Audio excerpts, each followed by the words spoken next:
My cousins stood in my late grandfather's driveway and laughed when they told me I'd inherited the swamp.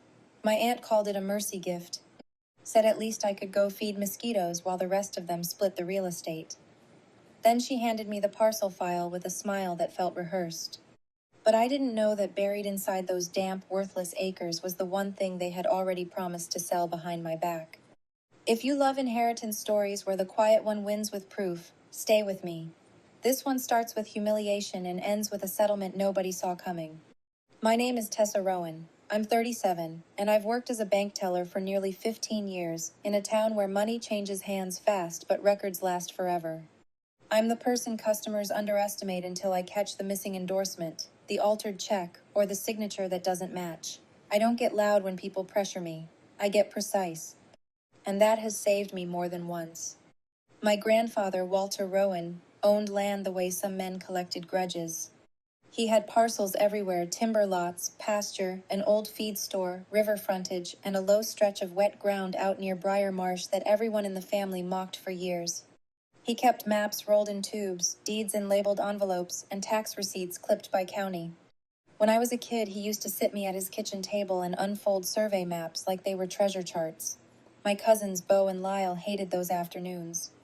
They wanted trucks, cash, and anything they could show off. I liked the quiet logic of boundary lines and handwritten notes in the margins, Granddad noticed. My Aunt Nadine noticed too. She was my mother's older sister, sharp-tongued, polished, and permanently convinced life owed her something larger than what she had. After my mother died, Nadine started treating family decisions like a throne no one had formally given her, but no one felt like fighting over.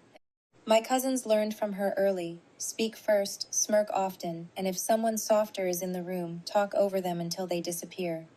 At every holiday, Nadine decided who sat where, who brought what, and who got corrected in front of everybody. Beau liked to make jokes about my bank job, called me miscounting pennies. Lyle was quieter but meaner. He had a way of smiling right before he said something designed to stick. That's when I should have realized they weren't just rude. They were training for a day when something bigger was on the table. 3 weeks after Granddad's funeral, the family gathered at the old feed store office for what Nadine called the estate auction announcement. She didn't say will reading. She didn't say distribution meeting. She said auction announcement, like the whole estate was already halfway sold and we were just there to catch up. The folding chairs were set in 2 rows. There was stale coffee, county maps on the desk, and an auction company packet already printed with parcel numbers and estimated values. That was my first warning. Nobody moves that fast on an estate unless they're in a hurry for a reason. Nadine stood beside the auctioneer like she was hosting a charity gala. Beau leaned against the filing cabinet, boots crossed, grinning. Lyle flipped through the packet and shook his head like he couldn't believe how easy all this was going to be. Nadine cleared her throat. As agreed, most of the estate will be consolidated for sale. Cleanest option, fastest option. As agreed by who? I asked. She smiled at me without warmth. By the family members who actually showed up to help. Then she slid one thin folder across the desk. You, Tessa, have already been assigned parcel 14B. The marsh tract, 14 acres of swampland nobody wants. Walter always did have a soft spot for sentiment. Beau laughed. Congratulations, you inherited mud. Lyle added, maybe the frogs will pay rent. A few people chuckled because families do that when they're relieved the cruelty isn't aimed at them. I opened the folder. Parcel 14B, Briar Marsh, low-lying seasonal flooding, limited road frontage, appraised years ago at practically nothing. That's all? I asked. Nadine folded her hands. You should be grateful. The rest of us are taking on the burden of selling the real assets. The way she said burden made my skin go cold. The auction packets listed nearly every parcel except 14B. Too neat, too convenient. And there, on page 3, was a penciled note somebody had forgotten to erase all the way. Combine access route after 14B transfer. That's when, if I stayed quiet, I wouldn't just lose acreage. I would lose leverage. Parcel 14B bordered 2 tracts scheduled for quick sale, and if those sales closed under whatever arrangement Nadine had lined up, I could be boxed out of access, boxed out of value, and boxed out of the truth before I even understood what had happened. I also knew the practical stakes. At the bank, I'd seen what happened when people signed away worthless property to avoid taxes and hassle. 5 years later, they found out there had been timber, water, easements, road rights, or subsurface value all along. By then, it was too late. Granddad had many flaws, but he was never sloppy about land. If he left me the marsh parcel on purpose, there was a reason. If Nadine was pushing everybody toward an underpriced auction, there was also a reason. And those two reasons were probably connected. Then my phone rang while I was sitting in my car outside the feed store. It was Vernon Pike, the retired surveyor who had done county work for decades and once drank coffee with Granddad every Thursday morning. "Tessa," he said, voice low, "before you sign anything on Briar Marsh, come see me." Then he hung up. Briar Marsh had been the family punchline for 20 years. Too wet for building, too soft for farming, too buggy for fishing cabins. My cousins called it Walter's Mosquito Ranch. Every tax season, Nadine complained about the bill like it was proof Granddad had gone senile. When I drove out there the next day, the land looked exactly how they wanted it to look from a distance. Cattails, dark water pooled in shallow basins, a leaning wire fence swallowed by vines, a narrow dirt path disappearing into scrub, oak, and willow. If you didn't know better, you'd think the parcel had nothing to offer except damp shoes and regret. But I did know better than to trust appearances. The road frontage was short, yes, but the ground rose slightly toward the northern edge. There were old marker posts half hidden under brush. And near the tree line I found fresh orange paint on a stake. Not county orange, commercial survey orange. Someone had been out there recently. I photographed the stake, the boundary pins I could locate, and the old culvert at the access point. Then I stood still and listened.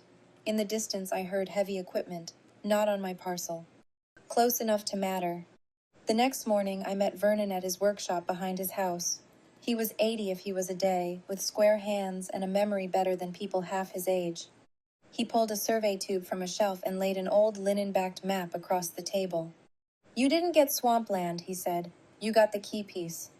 5 months later, Nadine's rushed auction plan had turned into a legal standstill, and half the county knew why. But getting there took everything I had. For those 5 months, I worked full days at the bank and spent my evenings building a file. I pulled deed histories at the county clerk's office. I compared tax parcel overlays with modern GIS maps. I requested archived plats. I cross-checked easements, drainage rights, and old probate inventories. Every document made the picture sharper. My cousins assumed I was sulking in silence.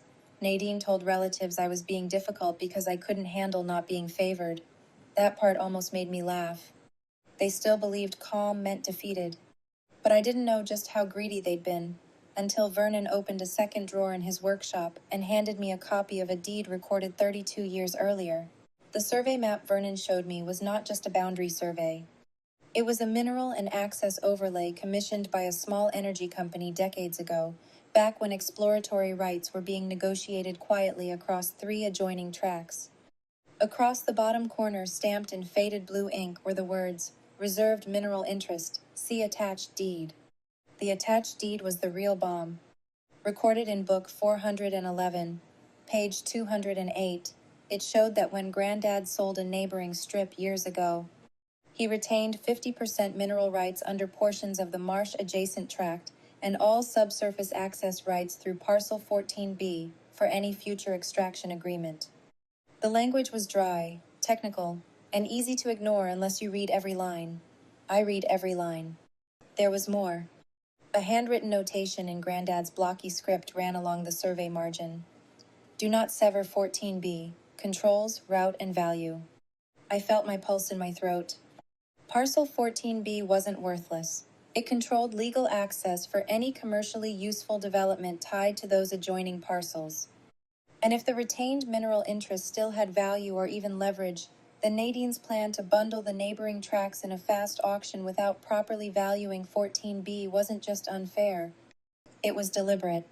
Vernon pointed to a highlighted shape on the map. "See this corridor? Only usable access that doesn't require a new condemnation fight. Your aunt knows it." "How do you know she knows?" He gave me a tired look. "Because a young man from the auction company came asking last month whether the marsh parcel had already been assigned to you and whether you'd likely sell quick." Then my phone rang while I was still holding that deed. The caller ID showed the title company where I used to cash cashier's checks for real estate closings. A woman I knew there, April, spoke in a whisper. Tessa, I probably shouldn't say this, but Nadine's group circulated a draft sale memo. The price they're using for the adjoining tracts assumes secured access. They already pitched it to buyers.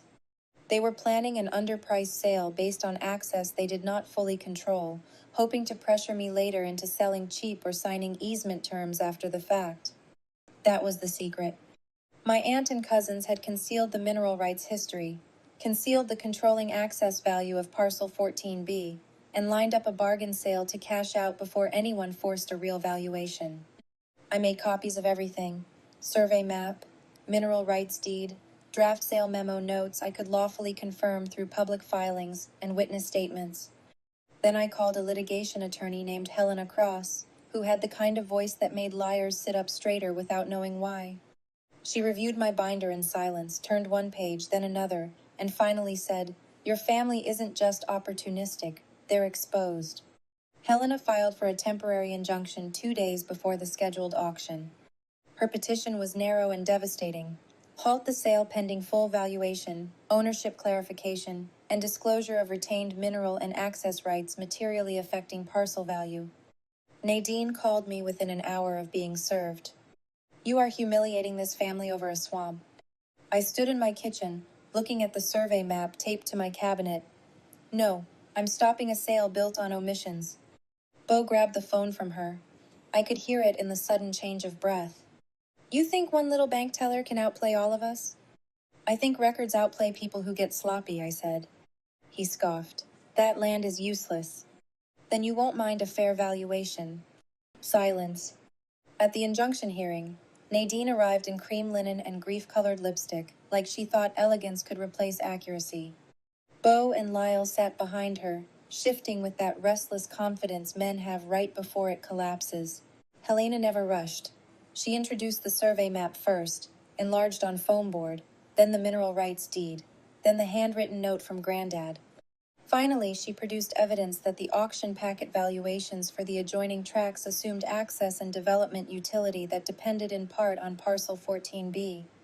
Nadine's attorney tried to wave it off. Speculative value, remote possibility, family land always has messy legends. Helena nodded once and replied, "Legends do not appear in recorded deed books, counsel." That's when the judge started taking notes by hand. During a recess, Lyle cornered me near the courthouse vending machines.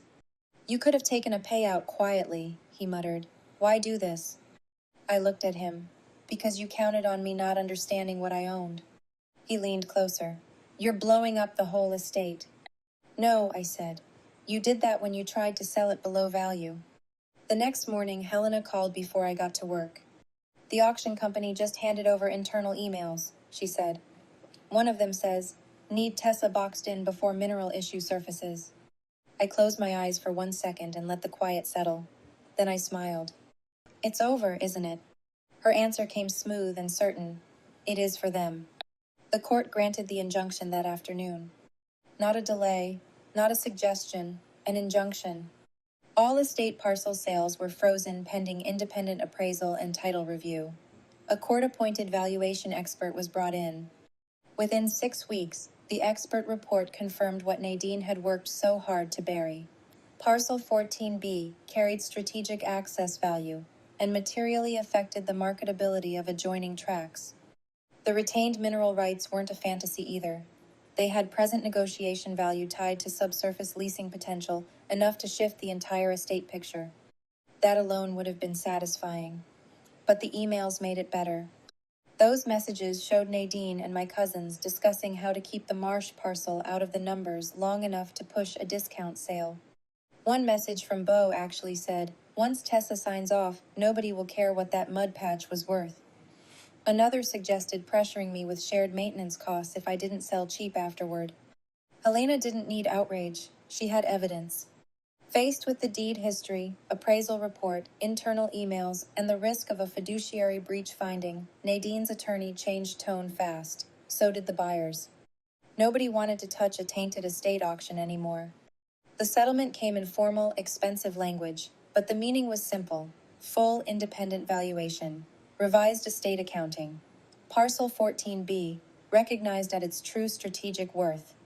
Retained mineral interests included in the calculation. Any future sale or development tied to access required my written participation or separate compensation. The estate proceeds were redistributed under fair market terms instead of Nadine's bargain bin plan. Quiet dominance looks like a signature placed exactly where it matters. 9 months after that humiliating announcement at the feed store, the estate closed under a fair valuation settlement. Nadine didn't get to stage manage the outcome anymore. Bo stopped making jokes in public once people started associating his name with court filings instead of confidence. Lyle avoided me completely. The buyers who thought they were getting a cheap package deal had to come back to the table like everyone else. As for Briar Marsh, I kept it. Not because I wanted revenge land, because I wanted the choice they tried to steal from me. I walked it again one cool morning after the settlement papers cleared, boots damp with dew, map folded in my jacket pocket. The place looked different when it no longer belonged to someone else's narrative. The ground still held water, the reeds still whispered in the wind. But now I knew exactly what stood beneath it, around it, and because of it. Granddad had known too. He hadn't left me the worst parcel. He'd left me the only one a patient person would understand. The controlling piece, the land everyone mocked because none of them had bothered to read it properly. But I didn't know that when my aunt smiled and called it a mercy gift. I didn't know their laughter was covering panic. I didn't know the swamp was the hinge the whole estate swung on. The moral is simple. When greedy people call something worthless, ask yourself why they're so eager for you to believe them. Real value is often hidden behind inconvenience, paperwork, and the hope that nobody calm will bother looking closer. And the quiet person in the room is dangerous only to those who depend on confusion. If this story stayed with you, tell me in the comments what you think was the biggest mistake my family made. And subscribe for more family drama stories where the evidence is real, the betrayal is documented, and justice arrives without ever needing to shout.